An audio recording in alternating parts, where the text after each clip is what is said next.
Today we're talking about a term that can feel emotionally paralyzing and leave you feeling hopeless, but in truth, it's often overused and misunderstood.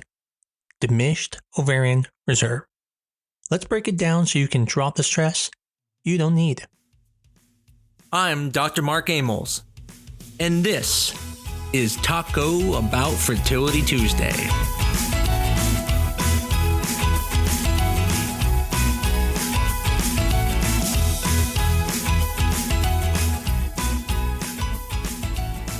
Have you ever been told you have DOR, Diminished Ovarian Reserve, and felt your stomach drop? Well, here's the truth. DOR is like saying automobile. Sure, it's technically correct, but it could mean a truck, a sports car, a van, even a motorcycle with a sidecar. And just like vehicles, the type of DOR you have can be completely different from someone else. And the way you drive or treat it can be totally different too. So what is Diminished Ovarian Reserve? Well, if we look at the ASRM criteria, the definition is Diminished Ovarian Reserve is a term generally used to indicate a reduced number and/or reduced quality of oocytes, such that the ability to reproduce is diminished. In medical terms, DOR means your ovaries may not have as many eggs as expected for your age. Now, what do you hear when you hear DOR? You probably think, oh my God, I'm not going to get pregnant. And that is not true. See, the problem is DOR is a grab-bag term. It's not one neat little diagnosis. There are multiple models under the DOR umbrella, and they behave very differently. In fact, even the way we determine DOR is different. Some of the more common tests we look at is anti-Müllerian hormone, antral follicle count, and cycle day 3 labs, and each one of those means something different. If you listen to some of my podcasts in the past, we talk about what each of those mean. Cycle day 3 labs tells us how well your body is going to respond to the medications, whereas the antral follicle count tells us about how many eggs you have at that current time. Meaning if you have 10 eggs and you respond to the medication, you should be able to get about 10 eggs. Anti-Müllerian hormone is a very useful test that kind of summarizes everything, but it's also more of a marker of your future potential.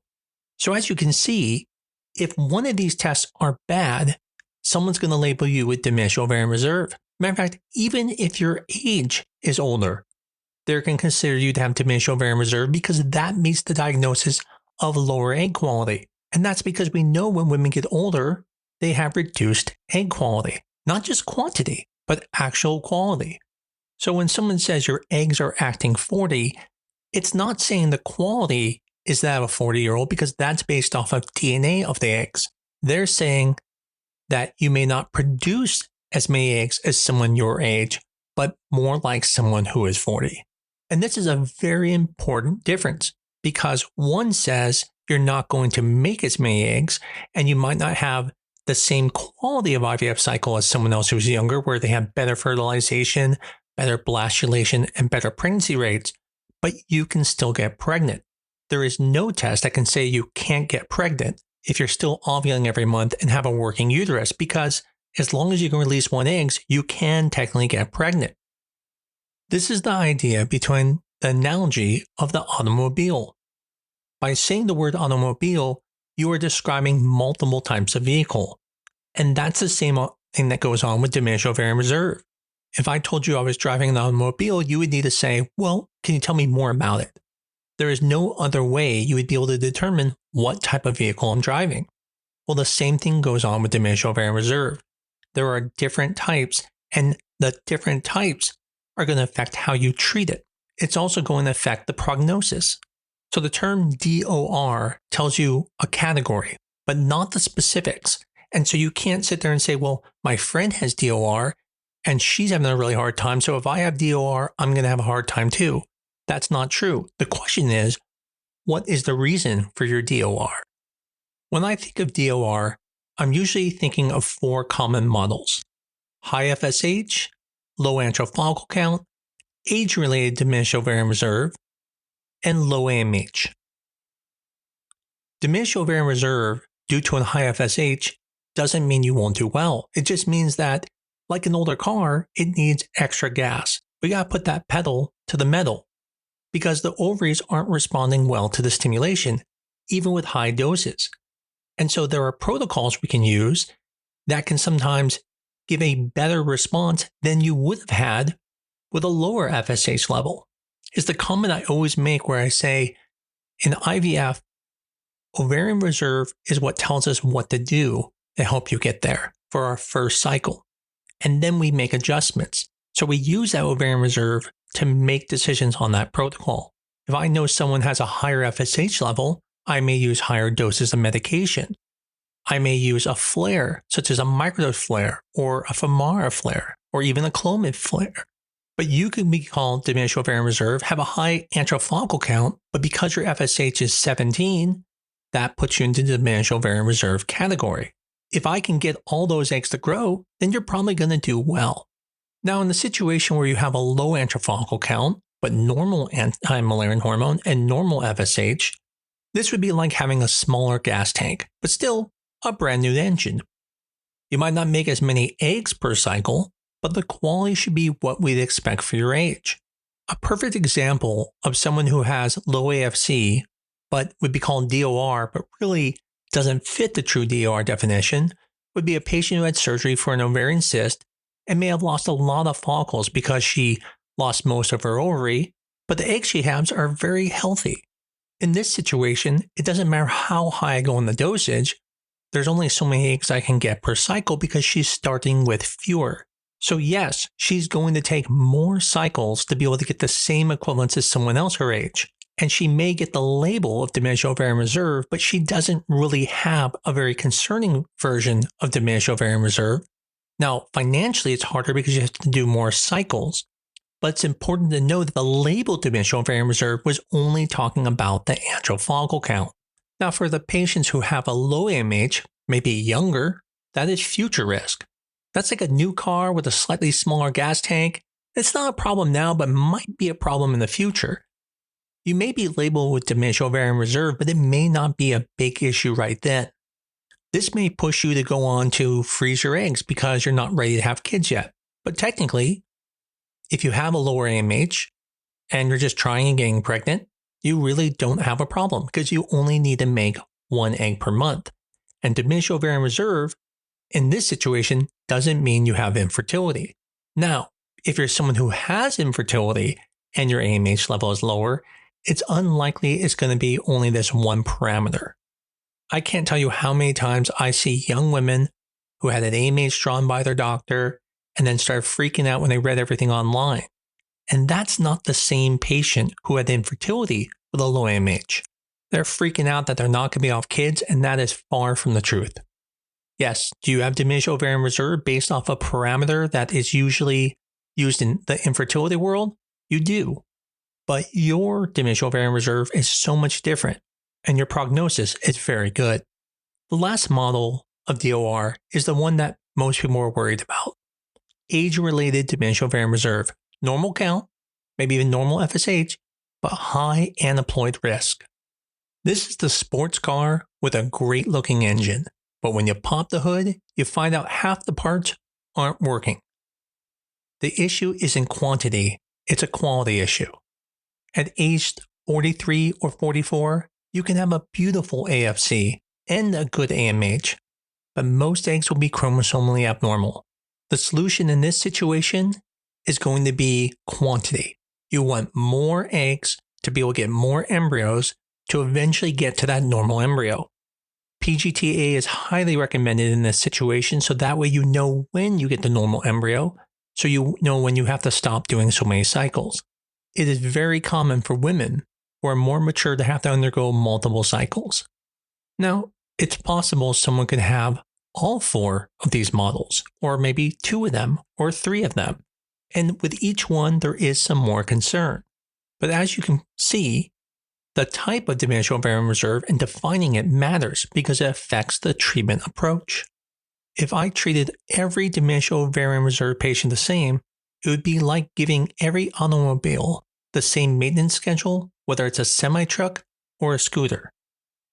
And that would be crazy, and that's why you shouldn't do it with patients.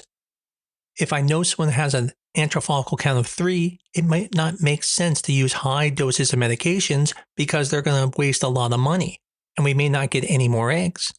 If I understimulate someone with a high FSH, then I might miss a few eggs that they could have had to help them get pregnant. And if I rush a younger low AMH patient into IVF without a good reason, I could be creating unnecessary stress. Many cases stick out to me, but there are a few that I think will give you real-life examples. One of them, a girl named Sarah, came to my clinic and was told she has diminished ovarian reserve. Her AMH was 0.9, and she was devastated. When she came to the first appointment, she had already looked up everything about IVF. She knew she wanted to freeze her eggs. She was even considering making blastocysts with donor sperm because she wanted to make sure she'll be able to have kids later. One of the first questions I'll sometimes ask patients in the very beginning of the consult when I see them talking about IVF and I can't figure out why they would want to do IVF is I ask them very nicely, why is it that you're wanting to do IVF today? And I suspected it was because of that AMH level. And when she told me, I then explained everything that I explained to you.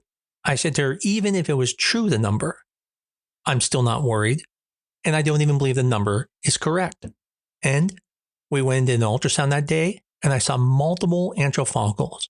And I said to her, I don't know why the AMH level is low, but I can tell you everything looks good based off of antral follicle count. We repeated the AMH and it came back normal. This is why you should never get worried about just one test.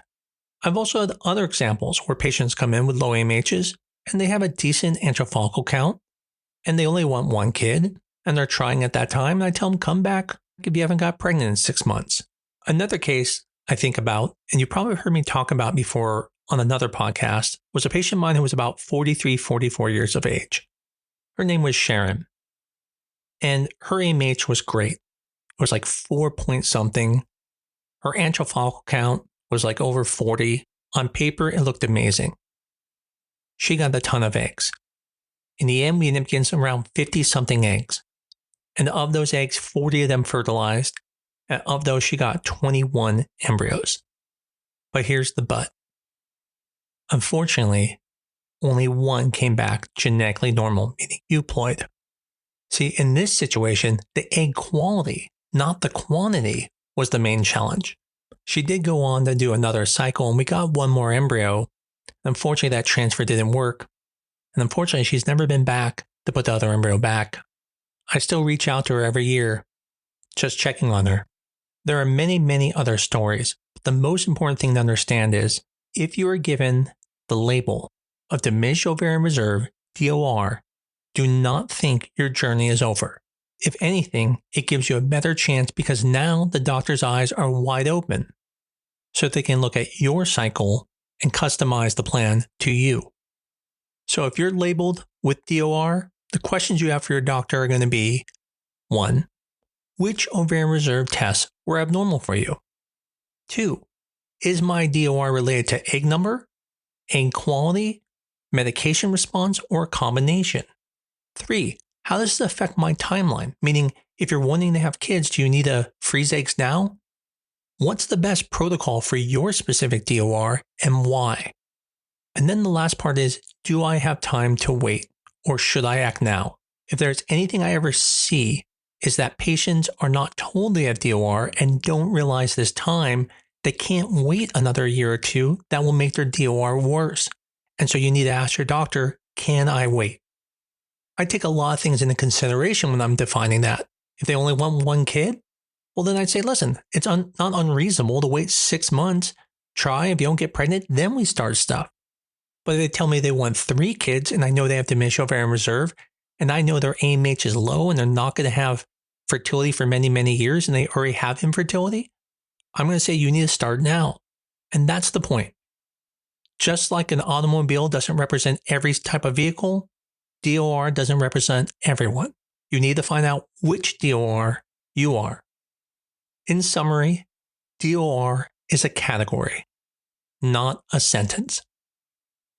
Just like an automobile could be anything from a sports car to a minivan, DOR can mean low egg count, poor medication response, age-related quality declines, or just a heads up for the future. The key is knowing which model you have so you and your doctor can create the right plan for you. I know when my wife and I went through fertility, we were told we had DOR, and it was scary. And if this episode was helpful for you, or maybe someone else that you know that was told they have Diminished Ovarian Reserve, let them know about this episode. This might help give them some relief of the stress of worrying about the things they read online. And as always, if you like this podcast, please tell your friends about us. Give us a 5-star review on your favorite medium, but most of all, keep coming back. I look forward to talking to you again next week on Taco Bout Fertility Tuesday.